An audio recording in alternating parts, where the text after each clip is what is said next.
వాస్తవానికి మొట్టమొదటి నుంచి కూడా ఈ డిఎస్సి పైన వైఎస్ఆర్ కాంగ్రెస్ పార్టీ మాట్లాడుతుందంటే, డిఎస్సిలో మేము 16,000 జాబ్స్ ఇచ్చామని చెప్పి ఈ ప్రభుత్వం చెప్తున్న వేళ స్పోర్ట్స్ కోటాలో ఎందుకు మీరు అన్యాయంగా మెరిట్ బేసిస్ మీద కాకుండా రాత పరీక్ష ద్వారా అభ్యర్థులు ఎవరైతే ఎంపికయ్యారో వాళ్ళ ద్వారా ఏదైతే ఈ స్పోర్ట్స్ కోటా అదనంగా వాళ్ళకి ఏదైనా బెనిఫిట్లు ఉండేటట్టు చేసి నిజాయితీగా జరపకుండా అసలు రాత పరీక్ష అనేది లేకుండా స్పోర్ట్స్ కోటాని విపరీతంగా మీ ఆలోచన ప్రకారం ఎవరు భర్తీ వాళ్ళకి ఎందుకు భర్తీ చేశారు? దాదాపు 400 మంది జీవితాలను ఎందుకు విధ్వంసం చేసేలాగా చేశారు, వాళ్ళ జీవితాలు నాశనం చేసేలాగా చేశారని చెప్పి మొట్టమొదటిని క్వశ్చన్ చేస్తూ ఉన్నాం. ఆ 400 మందికి సంబంధించినటువంటి వ్యక్తులు బహిరంగంగా వచ్చి ఈ ప్రభుత్వాన్ని క్వశ్చన్ చేశారు.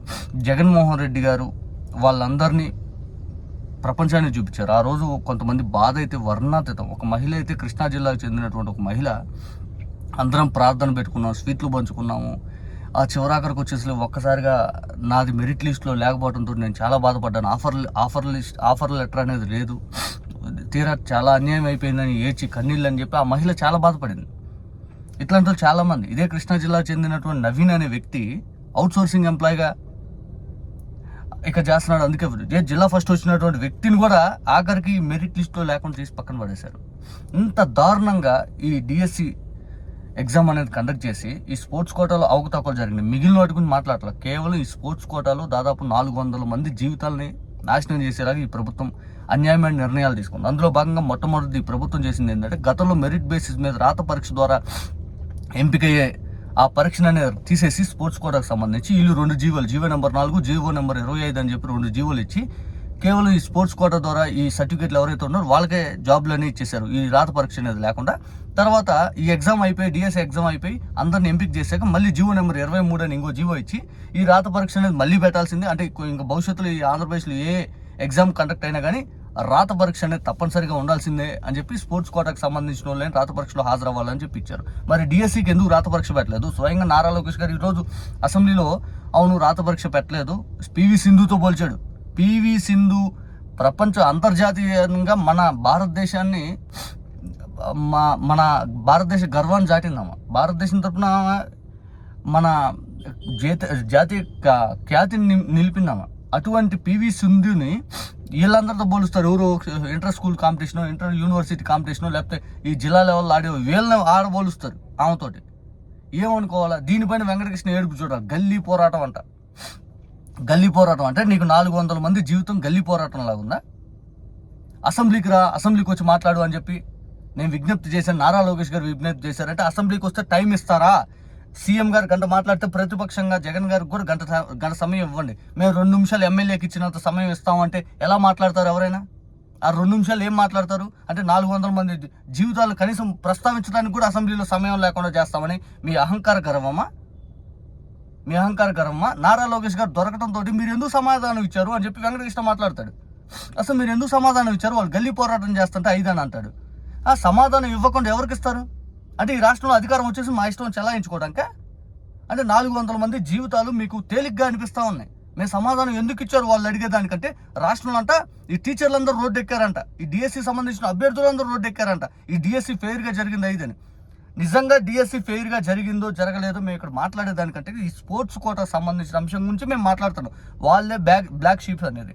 వాళ్ళే ఈ 400 మందికి సంబంధించినటువంటి వాళ్ళు పూర్తి స్థాయిలో రాత పరీక్ష లేకుండా ఎంపికైన విధానాన్ని క్వశ్చన్ చేస్తూ ఉన్నాం. మిగిలినటువంటి వ్యక్తుల గురించి రాత పరీక్ష ద్వారా అభ్యర్థులకు ఎంపిక, ఈ డిఎస్సి ద్వారా ఎంపికైన వాళ్ళ గురించి మేము మాట్లాడలేదు. ఈ 400 మంది గురించి మాట్లాడుతున్నాం. దాని గురించి మీరు ఎందుకు మాట్లాడరు? మొత్తం 16,000 మంది చుట్టూ ఎందుకు తిప్పుతున్నారు మీరు? మొత్తం 16,000 మంది చుట్టూ ఎందుకు తిప్పుతూ ఉన్నారు? ఇక్కడ మాట్లాడేది 400 గురించి వీళ్ళు మాట్లాడరు, మొత్తం తిప్పుతారు. అంటే వీళ్ళు మొత్తం ఫ్రాడ్ అని వైఎస్ఆర్ కాంగ్రెస్ పార్టీ ఆరోపిస్తుంది అని చెప్పి వీళ్ళు ఇంకోలా పోర్ట్రేట్ చేస్తున్నారు. నిజానికి ఆ మొత్తం ఫ్రాడ్ జరిగిందో లేదో, లేకపోతే ఈ 400 మంది సంబంధించిన అంశం ఏంటో సిబిఐకి ఇవ్వండి, చూసుకుంటారు కదా. సిబిఐలో తెలుస్తారు నిజం ఎంత అబద్ధం ఎంత వాళ్ళే చూస్తారు కదా. అట్లా ఎవరు సిబిఐకి మేము అద్భుతంగా చేసేసాం, బాగా అద్భుతాలు తెచ్చేసాం, ఇంకెక్కడా లేని అద్భుతాలను సృష్టిస్తున్నాం, ఈ మాటలను చెప్తా ఉంటారు వీళ్ళు. నిజంగా మీరు అద్భుతాన్ని చేస్తే నారా లోకేష్ గారు ఈరోజు ఎందుకు ప్రకటన చేశారు? స్పోర్ట్స్ కోటాకు సంబంధించినటువంటి రాత పరీక్ష లేదని. తర్వాత జీవోలు ఎందుకు తెచ్చారు? అదే మళ్ళీ రాత పరీక్షకు సంబంధించి ఖచ్చితంగా ఉండాల్సిందని డిఎస్సి అయిపోయిన తర్వాత మళ్ళీ జీవోలు ఎందుకు ఇచ్చారు? పాత జీవోలు ఎందుకు క్యాన్సిల్ చేస్తే కొత్త జీవోలు ఎందుకు ఇచ్చారు? దీని మీద చర్చ జరగాలి. అసలు ఎవరు ఇంతవరకు వైఎస్ఆర్ కాంగ్రెస్ పార్టీ పోరాటం చేస్తూ ఉంటే ఏ ఒక్క అభ్యర్థి బయటికి రాలేదంటే మీరు సోషల్ మీడియాలో వీడియోలు చూడలేదా? మేము తెలుగుదేశం పార్టీ అభిమానులు అయ్యా, మాకేంత అన్యాయం చేస్తాడో అని అనుకోలేదా చంద్రబాబు నాయుడు గారు అని చెప్పి చాలా మంది అభ్యర్థులు సోషల్ మీడియా వేదికగా విమర్శిస్తుంది. మీకు కనపట్లేదా? వీళ్ళందరూ హైకోర్టుకి వెళ్ళింది ఉదంతా మీకు కనపట్లేదు. ఈ నవీన్ అనే వ్యక్తి, కృష్ణా జిల్లా చెందినటువంటి వ్యక్తి, నేను జిల్లా ఫస్ట్ వచ్చే నా మెరిట్ లిస్టులో నా పేరు ఉంటే నాకు ఆఫర్ లెటర్ ఇవ్వలేదు, కనీసం నేను లాగిన్ అయ్యి నా సర్టిఫికేట్లు ప్రొడ్యూస్ చేద్దామనో నాకు లాగిన్ ఇవ్వలేదు అని చెప్పి హైకోర్టుకి వెళ్ళాడు. అదంతా మీకు కనపడలేదా? ఇక గ్రూప్ 1 జగన్ గారి హయాంలో జరిగిన దాని గురించి చర్చ పెట్టండి, సిబిఐకి ఇవ్వండి. హైకోర్టు ఏమంది?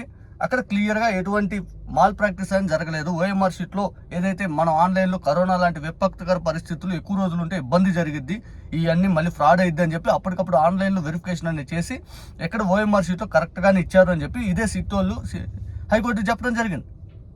సిఎఫ్ఎస్ఎల్ వాళ్ళు క్లియర్గా చెప్పడం జరిగింది. సిఎస్ఎఫ్ఎల్ వాళ్ళు ఇక్కడ ఎటువంటి ఇబ్బంది లేకుండా అంతా క్లియర్గా జరిగింది, ఫెయిర్గా జరిగింది. గ్రూప్ 1 సంబంధించి జగన్ గారి హ్యామ్లని వాళ్ళు చెప్పడం జరిగింది. ఇంకెందుకు పదే దీని మీద ఆరోపణలు చేస్తాం? ఇప్పుడు వెంకటకృష్ణ ఏడుపు ఏం లేదు. నారా లోకేష్ అనే వ్యక్తి ఈరోజు అసెంబ్లీలో స్పోర్ట్స్ కోటాకు సంబంధించిన అంశం మీద మాట్లాడుతూ దొరికిపోవడంతో వెంకటకృష్ణ ఏడుపు. అసలు ఎందుకు సమాధానం చెప్పా, నువ్వు దొరికిపోయావు అంతా అది అని చెప్పి